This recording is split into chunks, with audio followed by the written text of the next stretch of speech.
현재 고2, 고1 그리고 예비 고1 학생들, 그러니까 현 중3 학생들은 필수적으로 요 내용 알고 고등학교 선택이라든지 입시 전략을 짜셔야 될 것 같습니다. 자, 들어가 볼게요.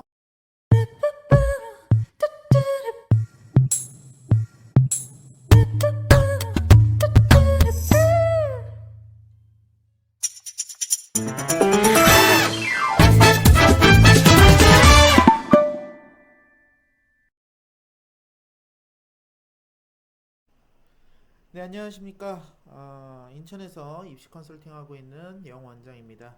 오늘은 서울 주요 대학에 대한 정시 확대 기사가 떠가지고 그 기사에 대해서 보면서 여러분들하고 이제 제 의견이라든지 이런 것들을 얘기 나누는 시간을 가지려고 하고 있습니다. 자, 한번 보시면서 얘기해 볼게요. 네, 정부가 일단 발표한 내용부터 정확하게 한번 봅시다.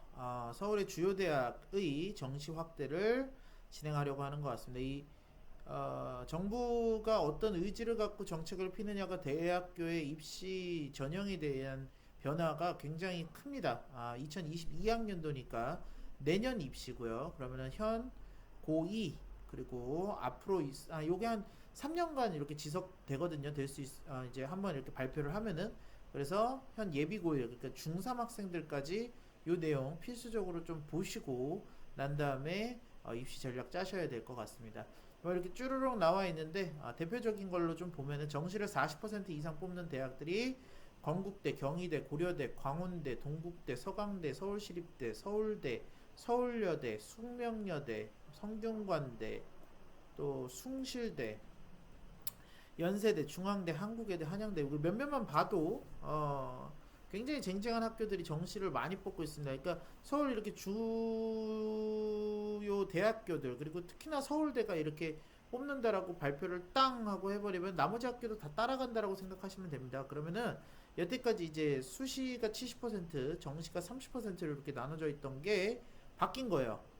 수시가 60%, 정시가 40%예요. 제가 옛날에도 한번 말씀드렸지만 실제로 수시가 70%, 정시가 30%라고 해도 수시 2월이 이제 정시로 대학 가는 아이들로 바뀌기 때문에 실제로 한 35%에서 65% 이렇게 바뀐 건데요.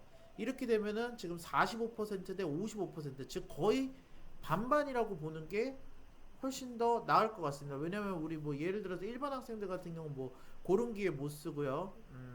그 저기 뭐야 지역 인재 못 쓰고 이렇게 생각하면 그게 한 5% 이렇게 빠진다라고 생각하고 뭐 저 수시에서 또 논술 전형 이런 것들도 준비 안 한 애들은 못 하니까 초등학교 중학교 때부터 준비해야 되니까요. 그거 안 했다고 그렇게 생각하면 실제로 수시하고 정시하고 퍼센트가 똑같거나 수시가 조금 더 밀리는 상황이 들어갑니다. 그랬을 때 입시가 이렇게 바뀌면은 어떻게 될 수 있는지에 대해서 몇 가지 이렇게 짚고 넘어가려고 합니다. 첫 번째는 재수생 비율들이 굉장히 올라갈 거예요. 안 그래도 올해 코로나19 때문에 반수생하고 재수생이 굉장히 많이 늘어날 것으로 예측이 되고 있는데 이건 뭐 제가 예측하는 게 아니고 신문 기사에도 나오고 실제로 제 주변에도 반수하고 재수하고 준비하는 학생들이 굉장히 많은데 또 재수 그러니까 우리 재수생 말고 이수하는 애들도 굉장히 많아요. 학생들 제자 중에서도 올해 재수하는 학생들은 솔직히 이제 바뀐 교육과정 때문에 손해를 좀 보고 재수를 하는 거거든요. 현재 고3하고 자기네들하고 수학 같은 경우에 조금 이렇게 커리큘럼이 안 맞아요. 근데 내년에 재수하는 학생들, 즉 올해 이제 고3 학생들 같은 경우는 교육과정이 똑같기 때문에 불이익이 없습니다. 그래서 내년에 재수사를 하려는 학생들이 정말로 많아질 거라는 생각이 듭니다. 물론 재수생이라는 게 1등급 재수생도 있고 2등급 재수생도 있고 3등급 재수생도 있고 4등급 재수생도 있어요. 그리고 실제로 3, 4등급 재수생들은 그렇게까지 많이 차이가 나진 않습니다. 재학생하고. 근데 1, 2등급 학생들 같은 경우는 정말로 등급 하나가 대학을 많이 바꾸고 점수 하나가 1점이 대학을 많이 바뀌기 때문에 재수생 비율이 늘어나는 부분 같은 경우는 좀 신경을 써주셔야 될 것 같아요. 자, 두 번째, 학교 내신의 집중도입니다. 보통은 이제 저희가 2학년 2학기까지는 학교 내신을 좀 집중해서 보게 합니다. 1학년 내신이 안 좋은 학생들 같은 경우도. 그리고 2학년 2학기까지 했으면 결국 3학년 1학기가 제일 중요한 내신이기 때문에 어느 정도 상승 곡선이 일어나면은 3학년 1학기까지도 내신을 보고 난 다음에 우리 수시 6개, 정시 3개를 쓸 수 있게 학생들한테 이제 독려하는 편인데, 실제로 지금 이렇게 같은 경우는 현 고등학교 이제 2학년 학생들, 아직 학교를 가진 않았지만 온라인 강의는 듣고 있죠. 요 2학년 학생들이 한 1학기까지 했는데 내신이 좀 오를 기미가 안 보여. 그리고 나는 이 공부 지금 선행이라든지 이런 게 돼 있는 상황이 아닌데 학교 내신 너무 많아. 뭐 과학 중점 학교야. 뭐 인명여고라든지 인천고라든지 이런 과학 중점 학교야. 그래서 과학 과목이 막 4개야. 거기다 뭐 실험 과목도 해야 되고 나 너무 힘들어. 이런 학생들은 정시로 돌릴 확률이 굉장히 높아질 듯 합니다. 물론 정시로 돌린다고 해가지고 뾰족한 수가 나오는 건 아니에요. 그만큼 공부를 해야 되는 거지만 어쨌거나 학생들이 정시로 돌릴 확률이 굉장히 높아진다라는 거는 학부모님들도 알고 있어요. 요거는 이제 자세한 사항 같은 경우는 다른 기회에 말씀을 드리겠습니다. 정시로 바꿨을 때 그럼 어떻게 들어가야 되는지는. 그래서 어쨌거나 공교육에 대한 학교가 쓸 시간에 집중도는 굉장히 줄어들 거고 사교육에 대한 열망이 커질 예정입니다. 저희 같은 경우도 지금 현재 정시반을 따로 운영하고 있고요. 진행하고 있지만 요거 3학년 정시반이지 2학년 정시반이 아닌데, 올해부터는 2학년 여름방학부터는 정시반을 운영할 계획을 하고 있어야 될 것 같습니다. 요거는 학생들을 위한 길이기도 하고요. 또 저희 여러 다른 내신이 안 좋은 학생들도 또 다른 활로를 열어주기 위한 방법이기도 합니다.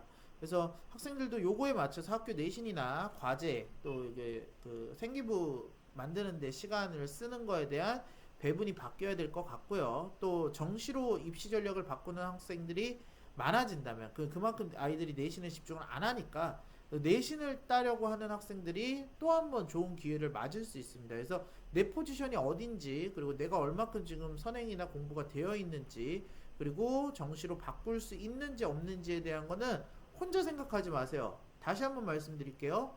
혼자 생각하지 마세요. 학부모님하고 학생하고 둘이서 얘기해봤자 아무것도 모르는 상태에서 소용이 없습니다. 이 학생의 공부 상태가 어떤지, 그리고 이 학생이 얼마만큼 지금 공부가 되는지에 대해서, 정시로 돌릴 수 있는지에 대해서 전문가하고 얘기를 하셔야 돼요. 학교 선생님, 학교 진로 상담 선생님하고 꼭 먼저 얘기를 하시고 난 다음에, 그리고 저희 같은 이제 사교육을 담당하고 있는 전문가들하고도 얘기를 하시고 난 다음에 바꾸셔야 됩니다. 이제 저 같은 경우는 이렇게 어머니들이 요청하시면은 뭐 이게 제가 생전 본 적이 없는 어머니더라도 카톡이나 전화로 이렇게 상담 주시면은 언제든지 이제 상담해 드리고 있으니까요. 근데 상담해 드리면서도 이제 여러 가지 얘기를 말씀을 드리지만, 어쨌거나 전문가하고 얘기하고 난 다음에 바꾸셔야 돼요. 이거 절대적으로 학생하고 어머니하고 이렇게 하고 싶다라고 입시가 되는 건 아닙니다. 그래서 각각 교회, 고등학교에 학생들의 전략의 변화를 캐치해가면서 학생들을 지도해야 될 의무가 생긴 것 같습니다. 또 자세한 것들은 또 이렇게 다 말씀드리기 어려우니 여기까지만 말씀을 드릴게요. 학교별로 조금 다를 겁니다. 요거는 또 요거 정확하게 아셔야 돼요. 자, 세 번째, 학군지의 인원의 증가입니다. 정시가 강해질수록 강남 8학군, 목동, 평촌 같은 학군지로 학부모들이 이동을 많이 합니다. 왜냐하면은 학군지는 사교육이 라고 생각해 주시면 좋거든요. 그래서 우리 혹자 얘기하면 정시가 많아질수록, 정시 퍼센트가 높아질수록 학군지에 아파트 가격이 올라간다라고 조금 이해가 많이 되는데요. 실제로 그런 현상들이 발빠르게 지금 일어날 겁니다. 그래서 해당 지역에 학생들이 많이 몰린다 보면 학군지가 아닌 지역에서 기회가 많이 생기곤 합니다. 요거는 이제 수시로 진행할 수 있는 기회가 생긴다는 거겠죠. 그래서 우리 인천 지역도 서울 지역 학생들이 매년 이사해가지고 좋은 내신 성적을 받곤 합니다. 뭐 숭동여고도 그렇고, 우리 인명도 그렇고, 인천고도 그렇고, 서울에 있는 학생들이 많이 내려와가지고 우리 내신 성적을 1등급 최상위급 등급을 가져가곤 하는데, 이런 현상이 많이 줄어들 것으로 보이긴 합니다. 대신에 추가적으로 특목고나 자사고에 대한 선호 현상이나 지원율이 올라갈 예정입니다. 왜냐하면 특목고나 자사고 같은 경우는 내신으로 대학 가긴 어렵고 정시로 대학 가는 경우가 많기 때문에 어차피 정시가 많아지면 특목고나 자사고 가는 게 훨씬 더 낫죠. 그래서 그쪽으로 지원율이 올라갈 예정이라고 생각하시면 될 것 같습니다. 요거는 중3 학생들을 중3 학생들이나 이제 중3 학생들 학부모님들이 요 부분을 캐치하셔가지고 상담을 받으셔야 돼요. 정확하게 알고 계셔야 됩니다. 다음 네 번째는 학종이 유리한 고등학교의 지원 축소입니다. 그러니까 여기서 지원이라는 거는 이제 지망이 축소된다라는 거예요. 그러니까 학종이 46%에서 36%로 바뀌었어요. 그리고 정시가 30%에서 40%로 늘었다는 거는 학종 떼가지고 정시로 보냈다는 거거든요. 그러니까 학종이 유리했던 학교들 같은 경우는 성원들이 굉장히 낮아지겠죠. 학종이 유리한 학교들 같은 경우는 학생들이 조금의 부담이 있습니다. 왜냐하면 학종이 좋은 학교들을 공부를 열심히 하고 또 다재다능한 학생들이 가는 경우가 좀 많거든요. 그랬을 때